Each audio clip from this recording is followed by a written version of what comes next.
Hello, नमस्ते, प्रणाम। आज हमारी दिन की शुरुआत होगी रूम खाली करने की। आज क्योंकि यहाँ से हमें रूम खाली करके कासना में शिफ्ट होना है, तो मन में एक उदासी भी है और उल्लास भी है कि हम नए जगह जा रहे हैं। तो क्या बताएं दोस्तों, आज हमें बस एक ही काम दिया गया था कि आप सामान को बांधोगी, चाहे जैसे भी, बोरी में, बिस्तर में, ट्रॉली में, जैसे करके हमने बांधा सामान को। बोरी, बिस्तर, झोला और ट्रॉली, जितने सामान हमें ट्रॉली में, बैग में, झोला में आया, हम सारे सामानों को बांधे और बांध के सब एक जगह इकट्ठा किया। इकट्ठा करके हम सारे सामान को बाहर निकालें, क्योंकि सामान को बाहर निकालना भी था, ज़रूरी भी था।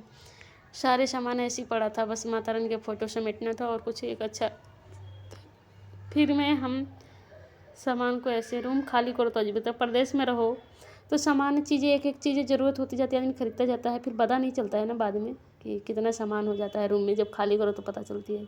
सामान हम बाहर निकाल के रखे। फाइनली बाहर निकाले तो पहला वाला ऑटो आया जिसमें हमारी सामान नहीं हटी, तो हम दूसरा ऑटो भी बुक किए। दूसरा ऑटो फिर बुक किए। दूसरा ऑटो में भी सामान आया कि नहीं आया पता नहीं चला।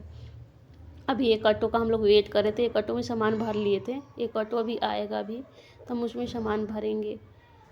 और सामान भरने के बाद ऑटो में इतना सामान रखने के बाद भी ऑटो बहुत छोटा पड़ गया है। पूरी सामान आधा ही बाहर ही रखेगा। इतना सामान तो बाहर है ऑटो में रखने के बाद भी।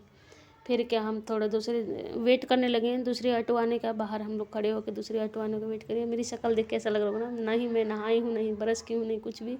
दूसरा ऑटो भी आया जिसमें हम लोग सामान भरेंगे और चल दिए। सामान भर के चल दिए तो बड़ा, तब तक तो कुछ नहीं समझ में आया, लेकिन ऑटो जब चल दी ना तो बहुत अंदर अंदर ही रोना आ गया। शक्ल पे एकदम मायूसी आ गई। जैसे लड़कियों की विदाई होती है ना, ऐसा मेरे को महसूस होने लगा कि ये कैसा होता है ना एक लड़कियों की ज़िंदगी। तो एक जगह से दूसरी जगह जाना होता, दूसरी जगह। मेरी शक्ल इतनी वो मायूस हो गई कि मैं, आंसू आने भी वाला था कि मैंने रोक लिया कि मैं आंसू ना आए। आज मेरी विदाई वाली फीलिंग आ रही थी मन ही मन में। मुझे देखो, लड़कियों का ऐसी विदाई होता था, ऑटोमेटिक आंसू निकल आता होगा। फिर हम वहाँ से गली से निकल दिए, गली से तो निकल गए, रोड पे आ गए। तब तक तो थोड़ा भैया से भी बात, भैया बोले तुम बहुत भावुक नज़र आ रही हो। इतना भावुक नहीं होते हैं, हम प्रदेश में आए हैं कमाने के लिए ही, तो यहाँ रहें चाहे 10 किलोमीटर दूर रहें और आगे कोई बात नहीं, कमाना ही तो है। हमारी ऑटो आगे पीछे ही चल रही थी। झंडा तिरंगा का माहौल था तो बच्चे सब झंडा तिरंगा लेके भी चल रहे थे सड़कों पे। कभी हम आगे हो रहे थे तो कभी हमारे भैया वाला ऑटो आगे हो रहे थे, सब ये हैं।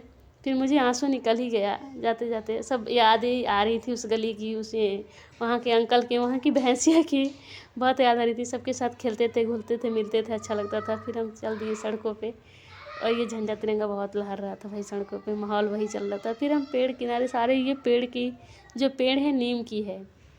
नीम के पेड़ से लोग बोलते हैं शुद्ध हवा होती है, तो इधर का तो हवा बहुत शुद्ध ही नज़र आ रहा है, क्योंकि जितने पेड़ जंगल ही दिख रहा है। अभी मकान घर बाजार कम ही दिख रहा था। देखिए अब जाके वहाँ कैसा लग रहा है मुझे। थोड़ा 2-4 दिन तो बोरिंग लगेगा, तो इसलिए जैसा भी है कोई नहीं, एडजस्ट किया जाएगा। अभी तो फाइनली दोस्तों हमें पहुँच गए वहाँ जहाँ हमें पहुँचना था, नए घर में। नए घर में पहुँच के देखे तो मैं बोली अब मैं कुछ भी नहीं करूँगी। सामान आप लोग भर दिए, जो भी बाथरूम वाथरूम चाहे किचन उचन जो भी साफ़ करना मैं कल करूँगी। आज मैं कुछ भी नहीं करूँगी। नहीं मैं खाना बनाऊँगी, नहीं खाऊँगी, नहीं मैं नहाऊँगी, ना धोआऊँगी, नहीं कुछ भी, ब्रश व्रश कुछ भी नहीं करूँगी। अब मेरा कल होगा सवेरा, आज कुछ भी नहीं होगा। फिर क्या, हमें बुखार भी लग गई थी बहुत तेज़, क्योंकि सुबह से हरासमेंट हो गया था। और मैंने खाना में ये मिला, शाम को खाना में ये मिला, मैं बोली 2 चम्मच खा लेती हूँ क्योंकि दवाई खाना है मुझे। मैं बोली नहीं खाऊँगी कुछ भी। तो जैसे तैसे मैंने करके 2 चम्मच किसी तरह से मुंह में लिया। मुंह बहुत कड़वा कड़वा लग रहा था, क्योंकि ब्रश ना करो तो मुंह अजीब अजीब से हो रहा था। मैंने खा लिया 2 चम्मच। 2 चम्मच खाने के बाद मैंने खाना को छोड़ दिया। आप लोग कमेंट में ज़रूर बताइए कि क्या प्रदेश में रहना आसान है? बाहर में रहना बहुत आसान नहीं है। सामान को देखो कैसे फेंक दिया हमने, और खाना को बिल्कुल ऐसे ही छोड़ दिया। प्रदेश में रहना बिल्कुल आसान नहीं है। आप लोग बिल्कुल कमेंट में ज़रूर बताइएगा। मिलती हूँ अगले ब्लॉग में, तब तक के लिए बाय बाय।